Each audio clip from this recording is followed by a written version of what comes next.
welcome back to the channel. Wow. Today's vlog we are going to be getting into a little bit of the maintenance that we've been needing for the car. So I've actually been driving this car for the past week and it's actually been pretty darn good without me having to do anything. But when you buy a new car or a used car or new to you, I feel like even though they might tell you that they did a little bit of maintenance, you probably should still do some things just to make you feel good in your own mind. So let's go ahead and get into what we're going to be changing today. We have the Motul 5W30 oil right here. So I want to kind of give a little bit of the good stuff just because I don't know necessarily what they have been using. I'm pretty sure it's just been like normal oil changes. We also have the Honda oil filter here.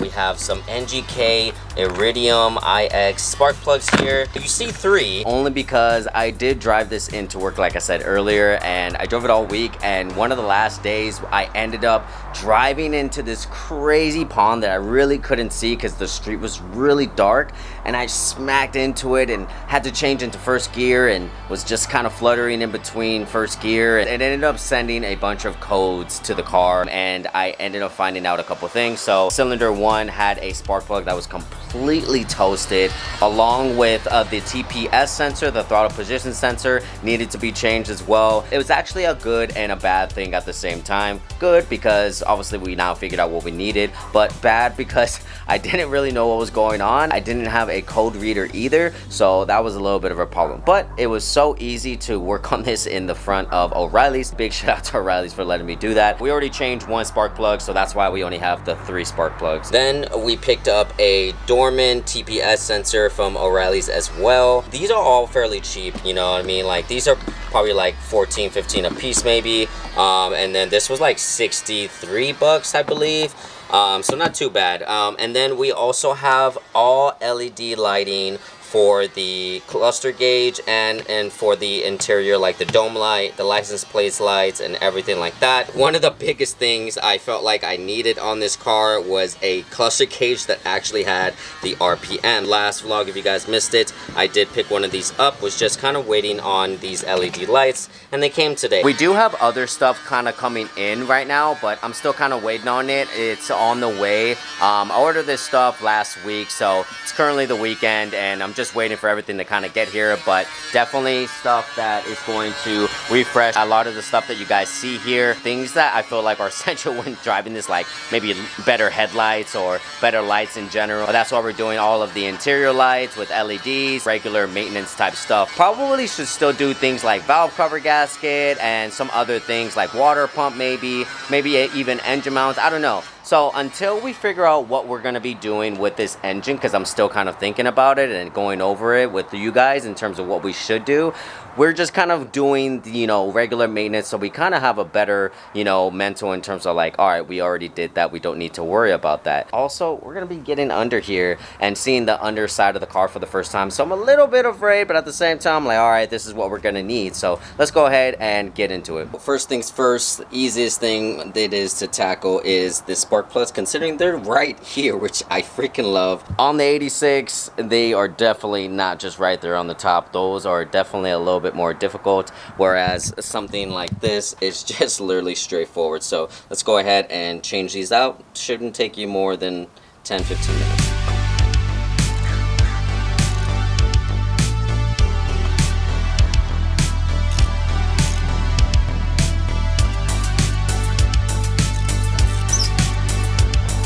That was really quick taking these out. I gotta say, it's probably a good thing that we ended up changing these out, you guys, because like I said, I don't know when the last time they did change these. It does look like they did change these at one point though, because these are NGK-Rs. Just look how cooked these are. They are so cooked. Here is a quick comparison here and what we're going to be using and what we were on for like a week and a half. Okay, so we changed those spark plugs out, and I'm so glad because the other ones were toast. Now we're going to move on to the TPS sensor, and that is under the air filter. So they kind of put it in a interesting spot. So here is the top of the air filter here for your intake. The sensor is literally right here under the air filter. So you have to pull off the air filter off of the throttle body so you can actually access it. So let me go ahead and do that real quick because it is a little bit of a struggle. There is a clamp under this box here that has a clamp down to the throttle body. Didn't really understand how to take this off until I kind of searched a little bit of the forums and seeing what other people were doing, and basically they just pulled it off. They pulled it off and they pulled off the clamp along with air filter. So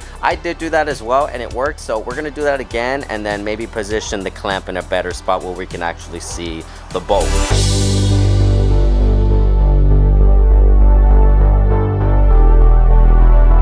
Like I said, here is the throttle body here, and like you guys saw in the video right now, I kind of just pulled it off. Here is the clamp here on the bottom of the air filter. The bolt is like over here on this side. There's like no way for you to get to that. Probably be a little bit easier for you to put it on. Make sure this ring right here gets put inside of this part of the air filter. We are looking for this sensor right here next to the throttle bodies. I had gotten a code once I kind of hit that pond close to work, and I had gotten this code right here. That code had led me to this piece right here, which looks like it's never been changed before, like ever in its life. The way that I know that is because from factory it comes with these kinds of specific bolts here that you see. Those bolts are not regular bolts. They're like meant for you not to tamper with, but obviously when you get the new version that you're going to replace it with, it does come with bolts that are better. You only have to go through this pain once when taking it off,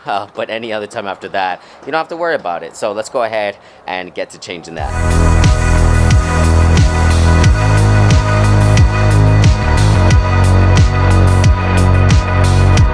Alright, so we were able to put it back on. Looks a lot better. So that was done.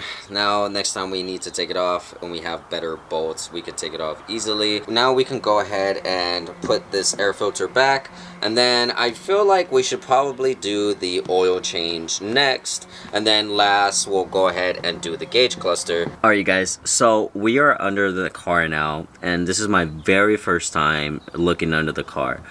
Maybe I could have done this sooner, but it hasn't been that long. And I'm so glad that we are looking under the car right now, because check this out. For the most part, you know, it doesn't look too bad under here. Obviously the exhaust is, you know, pretty old, and we're gonna be changing that soon. But one thing we probably are gonna have to address ASAP. Check out these axles, dude. Brother, that is completely ripped open. And it's not just this side, it's also this side. That is so crazy, dude. I am just astounded the fact that I drove this car so far all week on those axles. That's my fault, but glad we caught it now. And in terms of like it just completely snapping on us when we're driving, definitely going to be ordering some new axles. And it's funny too, because my buddy had mentioned that I should change those because they kind of go bad. I'm definitely going to be ordering those tonight, and hopefully we'll get to those next week. For the longest time I felt like when the car would be parked that it was slightly like slanted like this, and I couldn't figure it out. I thought it was the tire on like low air pressure, and we filled it up today. I went to a tire shop and I had him check all of them, and he did say that this tire as well as that tire were lower. So we're all on the same amount of air pressure now, but seeing that definitely lets me know that it is not the tire pressure, it is the axles, which are so important. I'm gonna be ordering them tonight, and we should have them by next week. Everything under the car actually doesn't look too bad. It just looks like normal like wear and tear, so definitely gonna have to change the bushings and a lot of maybe like arms, like ball joints, and like tie rods, and maybe upper control arms and stuff like that. So definitely gonna get into that. But before we do that, before we kind of get into that aspect of things, we got to do this oil change. So let's go ahead and change this oil. Currently pouring out right now, and this stuff is completely black, dude. Like, look at that. It really needed an oil change. This is so bad. Go ahead and take a look at the drain plug here. Doesn't seem to be bad in terms of shavings or anything, so that's a good sign. Just needs to be cleaned up a bit.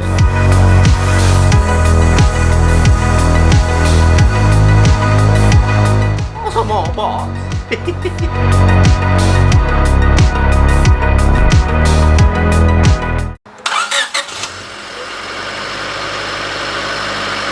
Alright guys, so after you do the oil change, obviously, you know, you gotta turn the car on, let it run, and sit for a moment. But as I did that, the check engine lights came on right away. So I went ahead and I grabbed my OBD2 reader.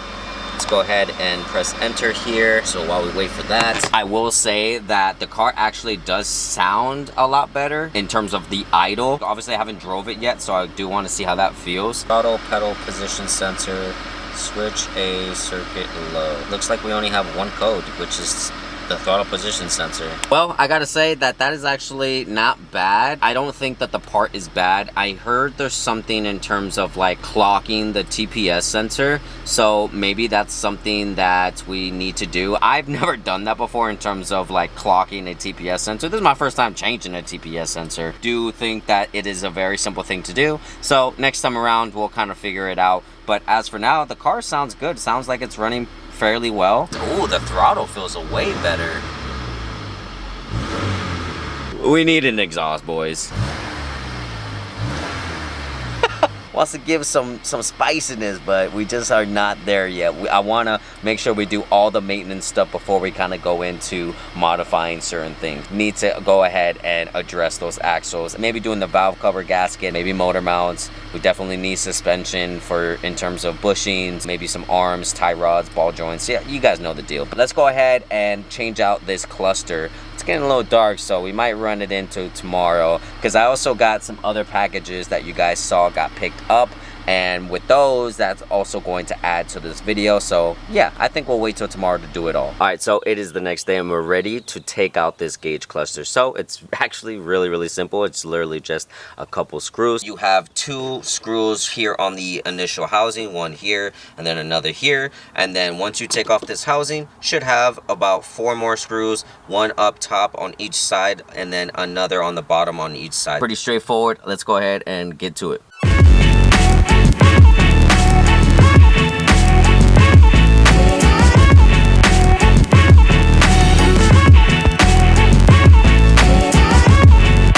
Alright, now we got them both out. This one being the original cluster, and then this one being the one that with the RPM gauge, so the newer cluster here. For the most part, they look pretty identical, except for like this being here on the original one and this not having on this one, but also this being here on this one for the RPM gauge and it not having one because it doesn't have an RPM gauge. So that's kind of what I see is the main difference. But another thing is this plug right here, this green plug.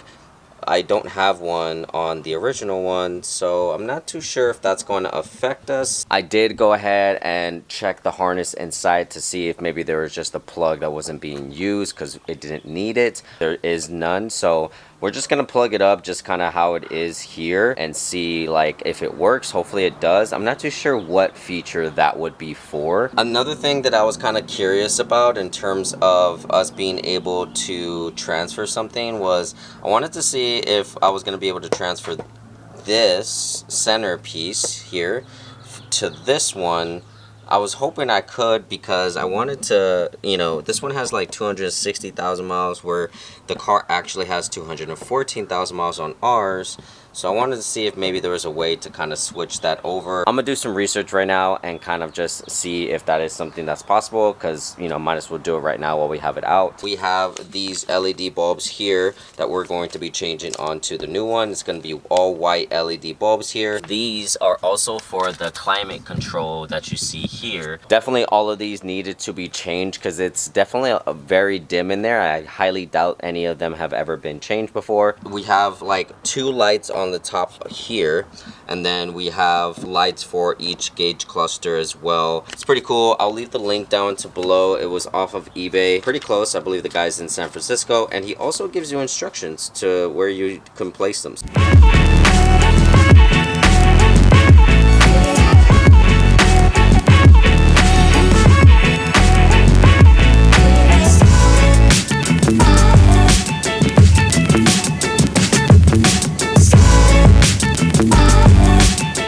everything is put back together inside the car now. It's now to see if it all works or not, you guys, and check this out.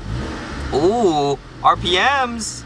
Let's go, baby. I did already kind of take it out when I first initially installed it, and I just drove it down the street real quick just to see if I could actually read the speedometer or not. And yeah, the speedometer works as well, so very, very happy about that. The gauges for the fuel and for the radiator is working as well, so it all works. I'm so happy that things were like interchangeable like they were. Like I said, I wasn't too sure if I was going to be able to change the speedometer or not, but I'm really glad we got to keep the one we have. We also went ahead and changed this dome light here to an LED as well. I also have LEDs for the climate control as well, but I have a plan for this system here, and since this is actually going to take a little bit more work to pull off, I decided it's better if we just go ahead and wait until we have that part put together. That will be for a whole nother video. I know you think that the vlog is probably over by now with all the stuff that we've actually been compacting into this video, but we have one more thing, one more big thing that I think is going to change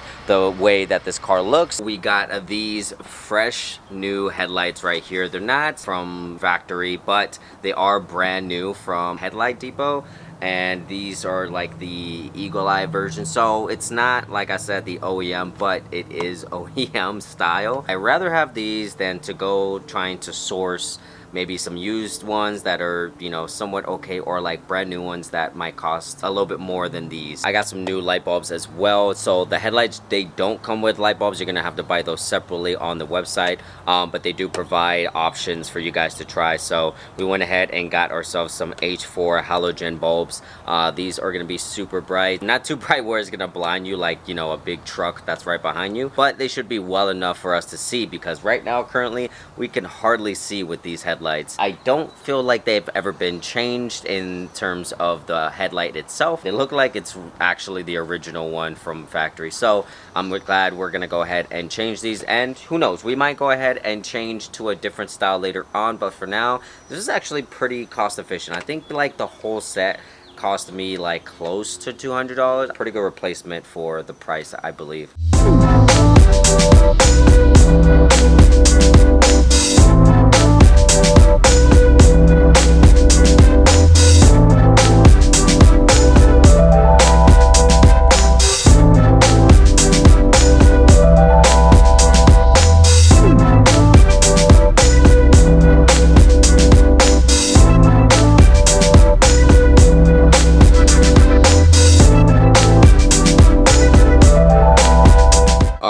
So I went ahead and I stopped here because a couple things. Well, for one, when I was throwing it back on, it was actually a lot harder to do so.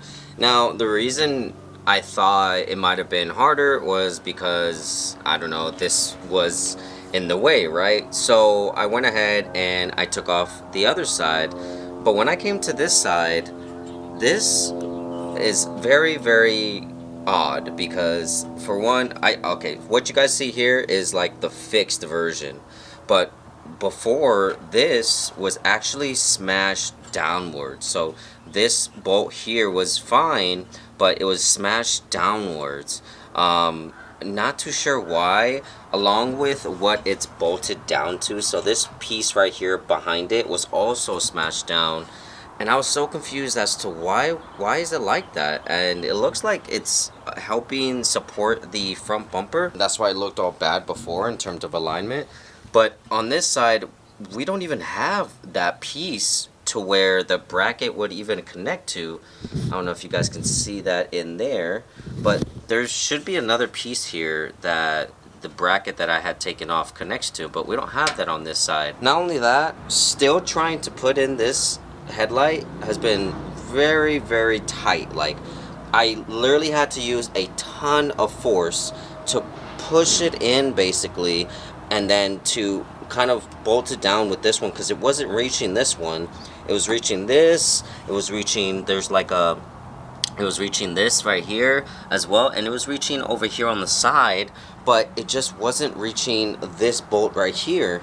And another thing that I had to kind of bend back as well was this right here. I had to bend this because it was more towards that way, and I kind of bent it back this way, and this is what this side of the headlight would basically bolt up to. For sure has been some type of temperament here in this area. I'm very curious as to like what it was and what the heck, I don't know, the previous owner or even the owner before that had done. There's always something hidden. Is this even aligned very well? Like, it looks like it might be dipping down more than it should.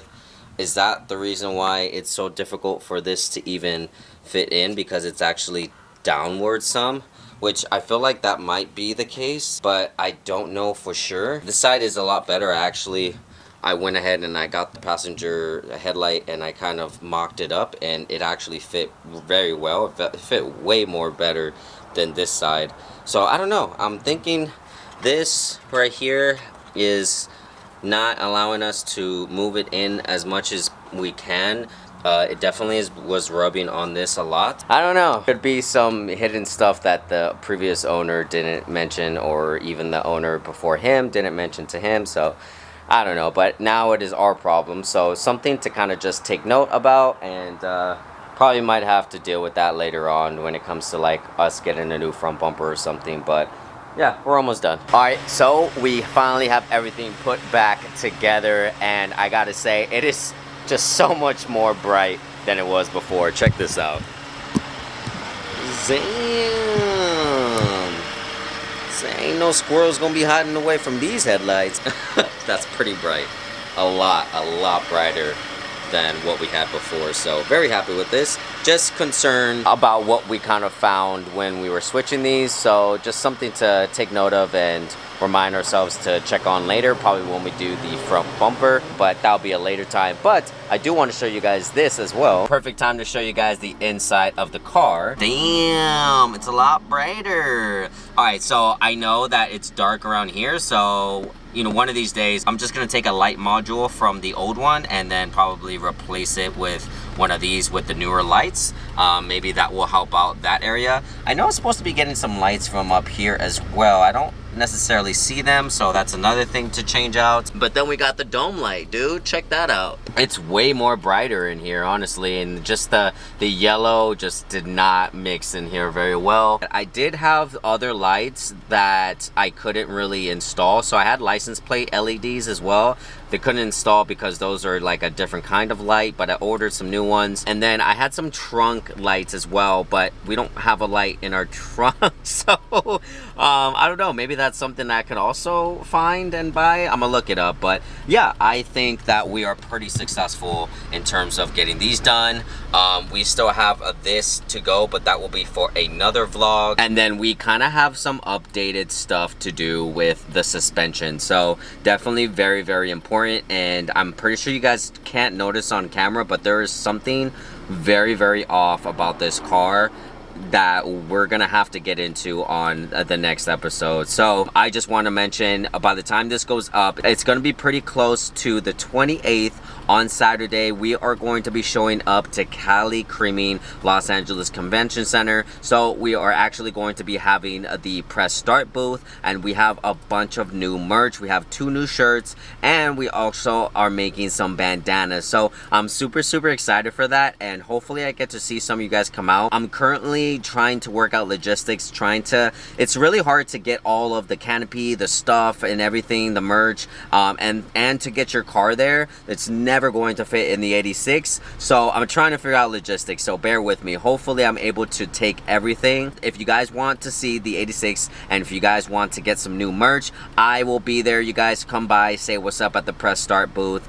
and let's have a good time, because I'm pretty sure it's gonna be pretty big. I think there is something about like over 50 vendors or something like that. But anyways, that's all I got for this episode, you guys. Make sure you guys like and subscribe, because we are busting out this content. I hope you guys are enjoying this Civic series, because I am. It's so easy to work on and I love it. These 90s JDM cars are so analog. Yes, I know JDM means the driver needs to be on the right hand side. That's okay. But anyways, that's all I got for this episode, you guys. Make sure you live long and prosper, and I'll see you guys in the next one. Later.